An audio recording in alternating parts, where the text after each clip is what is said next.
La fin du mois, c'est l'enfer. Comment faire pour payer cette facture? Je n'arrive pas à m'en sortir.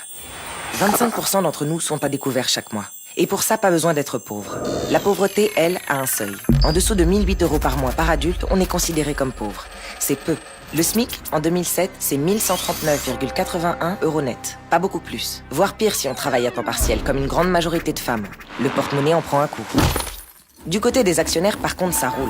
Le portefeuille est blindé, ils voyagent en jet privé de plus en plus loin, de plus en plus haut. Les actionnaires sont au 7e ciel et leurs profits s'envolent. Mais nous, on a les pieds sur terre, et souvent les mains dans le cambouis. Alors on pense qu'augmenter le SMIC, c'est pas demander la lune. Juste un minimum de justice. Et voilà ce qu'on propose. Le SMIC à 1326 €. 173 € de plus par mois tout de suite. C'est 15%, presque 2 mois de paye en plus. Plus de 3 et 4 millions de salariés vont en bénéficier et en faire profiter toute l'économie. Prenons un peu de hauteur dans les chiffres. 173 fois 3,5 millions, ça fait plus de 7 milliards d'euros par an. En supposant que 15% de cette somme soit épargnée par les ménages, les 85%, soit 6 milliards d'euros restants, sont dépensés pour relancer l'économie réelle. C'est par là que commence la relance de l'activité, qui va remplir les carnets de commandes.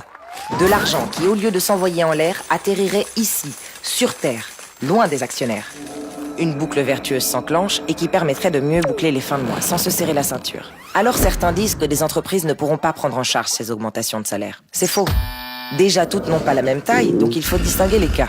D'abord, instaurer un ratio de salaire de 1 à 20 qui permettra de redistribuer les richesses au sein des plus grandes entreprises et de limiter la progression de la masse salariale. Pour les géants comme Renault, McDo, Accor, Carrefour et compagnie qui distribuent des dividendes et payent leurs patrons des millions, ce ne sera pas la fin du monde. Pour les petites et moyennes entreprises, le carnet de commandes qui se remplit assurera des perspectives d'activité. Et à court terme, des aides seront mises en place via le pôle public bancaire, comme le prêt à taux zéro, et le raccourcissement des délais de paiement pour les sous-traitants. Le fonds de solidarité interentreprises entre petites et grandes assurera de répartir les contributions sociales. Et par ailleurs, la baisse de l'impôt sur les sociétés se fera au profit des plus petites et les moins financiarisées. Ce qui est sûr, c'est que pour nous, l'augmentation du SMIC n'est pas une mesure isolée dans la relance de l'activité. Ce n'est que le premier levier d'une mesure d'urgence et d'un engagement clair.